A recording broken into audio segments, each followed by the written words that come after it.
Yo, what up guys, I'm Sammy and welcome back to the Soul Drop, and this is my performance review of the Jordan Tatum 1. So this shoe is available right now. If you guys do want to cop, I'll try to leave an affiliate link in the description box. It does retail for 120 bucks, which I think is a pretty good price actually for the tech. Like the zoom unit is actually pretty damn cool, and the material quality actually isn't that bad. So 120 bucks for a first signature shoe and a pretty good tech, I feel like is a pretty good price.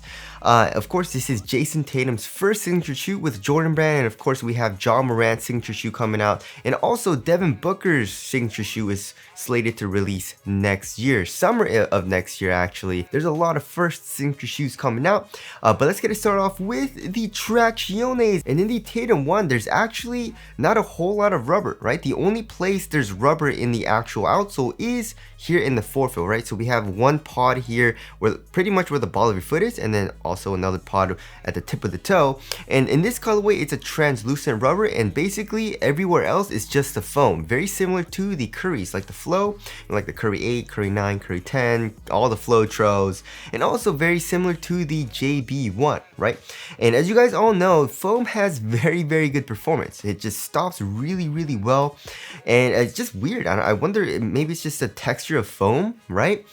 So how does the traction perform? It actually performs really well. I had a very good time playing with this shoe because of the amazing traction on a clean court, right? So if you're playing on a clean court, you should have very good stops. You stop pretty much on a dime.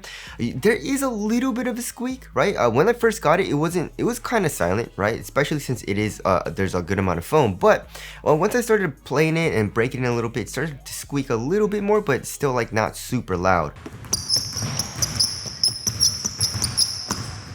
Here in the heel, we have a pretty interesting design. It's a very swirly. It kind of reminds me of like a river, right? A very curved river or something like that. And then throughout the entire, like here in the midfoot and here also in the forefoot, it's just super duper thin and very shallow grooves. So if you're playing on a dusty court, however, it does pick up a little bit of dust, which sucks, you know?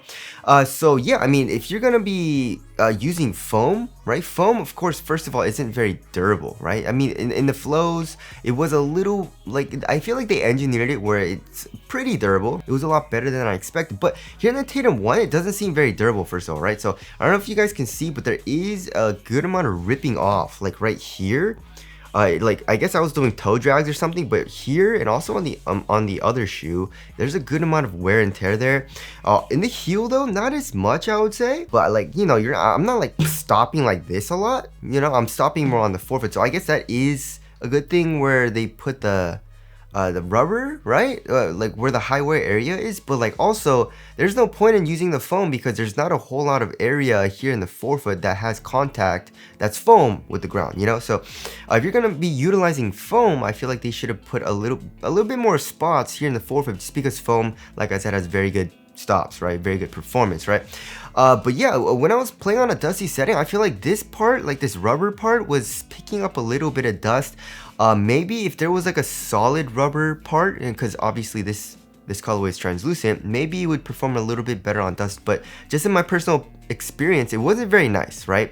It was picking up dust pretty quickly, and it was affected by dust a good amount. I guess the only good thing is that it was very easy to wipe off. You know, you just do 1 to 2 slight wipes and you're good to go. But like I said, it picks up dust pretty quickly. So if you don't mind wiping and you keep up with your wipes, then you're gonna have a good time on a clean court. But if you don't have time or you just don't like to wipe that much, then obviously probably not the best option on a dusty setting, right? So there is a dust performance, and also, like I said, for durability, I mean, you should be fine here in the forefoot, I guess, because the rubber part is actually pretty hard. The grooves are super deep and the rubber is very hard, so I feel like this part would be pretty durable on the outdoor court. But also another weird thing is, I don't know why they put this here. Why would you put a hole here in the forefoot? That doesn't make sense, because you have less surface area, you have less contact with the ground because this is just cut out, right? So if you probably just added this and put foam here, it would probably be a little bit better, I guess, right? But anyways, durability, here in the forefoot you should be fine. Here in the heel, probably not the best, right?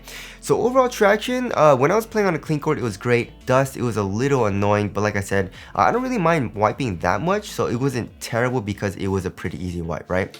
Alright, moving on to the heel to toe transition. Also, heel to toe transition is very smooth, right? So here in the heel, we have a very nice rounded shape, and also the foam is actually quite soft. So it feels super smooth here in the heel, and in the forefoot, we have a very nice curved shape. Look at that. And so we have a very nice rocking motion, and also a good amount of midfoot and forefoot flex, right? So this is a super flexible shoe.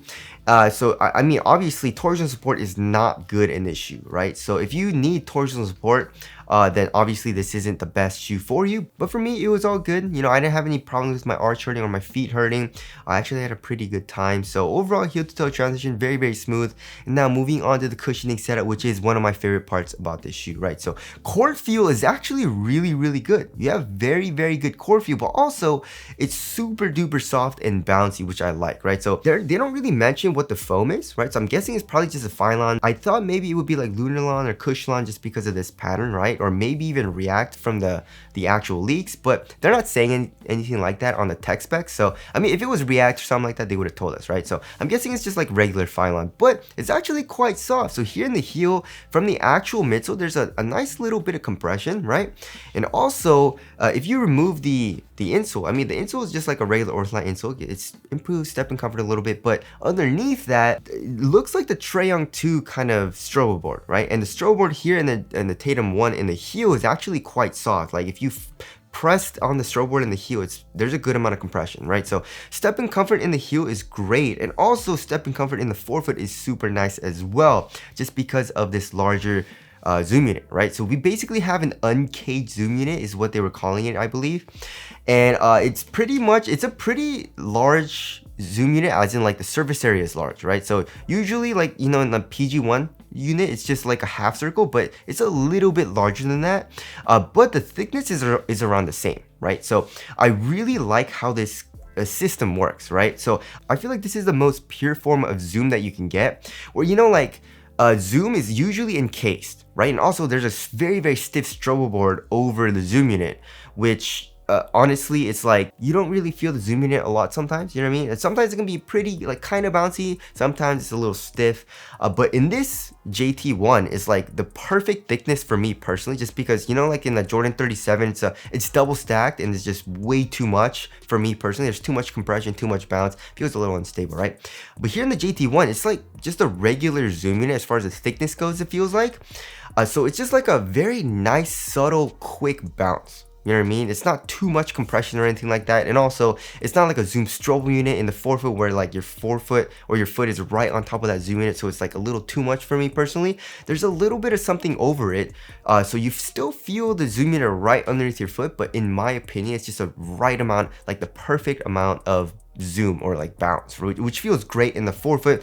Out of the triple threat, for your first step, it feels great. You feel explosive and bouncy, and it's just a great feeling zoom unit in my personal opinion. Of course, we have this cage, which is supposed to like give you more support and stuff like that, but don't really feel like it does all too much, just because it's just super flexible. But anyways, the cushion feels great, right? So stepping comfort is great. Bounce, there's a good amount, especially here in the forefoot. We have great core feel, and also impact protection is pretty damn good. You know, even if you're doing super hard impacts, I feel like you should be fine. Maybe if you're doing really hard heel strikes and you're like a bigger dude, probably not the best option, but for how good the core feel is, the JT1 still has great impact protection, right? So overall, this cushioning setup is really nice, and I really enjoy this shoe because of it. So there's that. Moving on to the material. So we have pretty much like a textile mesh, and for like the $120 price tag, it's actually not that bad.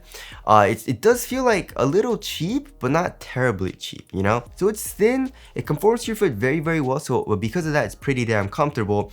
And we have this kind of like overlay, right? And it kind of comes into the forefoot a little bit here, and it stiffens up the material a little bit, and then it kind of goes over the eyelets as well to stiffen up the material, give a little bit more support. But overall, it feels very nice on foot. And as far as the support goes though, it is not the most supportive material, right, which we'll get into in support, and it just stays extremely thin here in the midfoot as well. And then for the tongue, we have an average amount of padding, so it's not like super cozy or anything. And it's also a half booty construction tongue, giving you a better overall one-to-one fit. And also here in the ankle area, we have like an average amount of padding, I would say. No, not super cozy, but also not super minimal. So it feels kind of cozy in the back of the heel, right? So overall material feels great on foot, just not super supportive. And also quality isn't terrible. And also I really like the embroidering like in the back, like in the ankle area. That's a very nice touch, just because embroidering is pretty expensive to do, you know? All right, moving on to the fit, I went true to size and it fits me very, very well, right? So it's a super duper snug fit. Lengthwise, going true to size, my toes go pretty much right to the edge of the shoe. Here in the toe box, this textile material, it does stretch out a little bit once you break it in, right? So if it's a little snug at first, it will get a little bit roomier, which kind of sucked for me just because I like to have a very, very snug fit here in the toe box. But it's still kind of like a slightly snug fit, I would say, or maybe even like a normal space toe box, right? So it wasn't terrible for me once I broke it in. And then widthwise, I would say it's slightly narrow. And also here in the midfoot, it's pretty narrow as well. So overall fit for me was very, very good. If you have a wide foot or you want a roomier fit in the toe box, probably go up a half size, right? All right, moving on to the support and lockdown. So for lateral containment, I was pretty good to go. So as far as the lateral counters go, we have the foam coming up, right? And also we have this frame, right? So here in the forefoot, we have the frame and the foam, and then here in the midfoot, same thing. And then here in the heel, we have an internal TPU heel count. So as far as the lateral containment goes, my foot was not moving out of the footbed at all, right? But it feels kind of similar to like the PG6, right? So it was adequate for me, but I feel like if you're like a heavier dude and you need a lot of support and you're doing like a very, very hard lateral movements, lateral shifts and stuff like that, then it's probably not the best option, right? Just because this material, like I said, is just super duper thin and like it just moves around a little bit, right? So my foot wasn't going out of the footbed, but it was kind of moving the material just a tiny bit to where it didn't feel completely like super supportive, you know what I mean? For example, in like, I don't know, like the Zion 2 or something like that, where there's a lot of support. So for most people, I feel like you should be fine. Yeah, like I said, it's adequate, but if you need absolute support, then this definitely isn't the best option. Also, I had no issues with lateral instability, right? As you guys can see, this part does protrude out a good amount. There is a little bit of an outrigger, so we have a nice, stable, and wide base. And also, as far as ankle support isn't the greatest. This is more like a mid-cut shoe, but it doesn't really like restrict ankle movement that much. So if you want that type of feeling, then the Tatum one isn't the best. Also, I didn't really have any issues with heel slippage or anything like that. My foot felt locked into the shoe once I tightened the laces. So support and lockdown overall was very, very good, just besides, I guess, the material being a little bit more on like the softer side of things. All right, moving on to the weight of the shoe. I mean, this shoe is super duper light, right? Especially when I first got it, it surprised the hell out of me. And this is supposed to be Jordan Brand's lightest shoe that they have to offer, right? So if I remember correctly, it's like 10? Yeah, 10.79 ounces. Let's check the other shoe. 10.86 ounces, right? So that's super light. The average weight of my shoes is around 12.5 ounces, and especially for a mid-top shoe as well. This is a super duper lightweight shoe, and they try to reduce a lot of weight just because, you know, they removed the outsole. They only have an outsole pod, right? And a rubber is pretty damn heavy, and also the foam feels pretty light density as well. So when I was playing on a clean court, I had an amazing time, right? The traction was really, really good. I loved the cushion. It was a low to the ground feel, but also the extra little bounce in the forefoot felt great. Very minimal and lightweight upper. And on support and lockdown, it was pretty damn good. It was adequate for me. So when I was playing in the shoe, I felt very light on my feet just because it's a very light and minimal shoe, but also a pretty damn responsive shoe. When I was playing on a dusty court, however, it wasn't terrible, like I said, just because I don't really mind wiping that much. And if I kept up with my wipes, then I had a great time in this shoe as well. So there's that. Moving on to the ventilation. Ventilation is very good, right? So through this textile, this material super thin, we have a good amount of airflow, so your foot shouldn't be too hot in the Tatum 1. And as far as the aesthetics go, I really, really like it. You know, it's a great looking shoe. There's some great colorways coming out as well. It kind of sucks because like the Zoo colorway definitely is not my favorite, but overall, the silhouette looks great. And also I love like the whole, right, this frame design where you can kind of see through this. reminds me a lot of like the Eclipse Plate and like the Jordan 34, which also look great to me as well.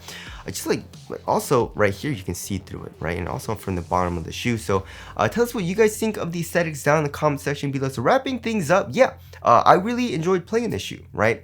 And if you're a guard and you're looking for a very lightweight shoe that's low to the ground and very responsive, and then this is a great option. I would definitely wouldn't recommend it to bigger players, right? If you need a lot of support, then this definitely isn't the best option. Or I guess like also if you're a guard, like a bigger guard, and you need a lot of support, right, from doing lateral movements, then you should probably look elsewhere. But like I said, I feel like it should be adequate, right? It's not the best for support, but it should be adequate. And if you've played in the PG6, right, and the PG6 wasn't like super supportive for you, then the Tatum one is going to be the same.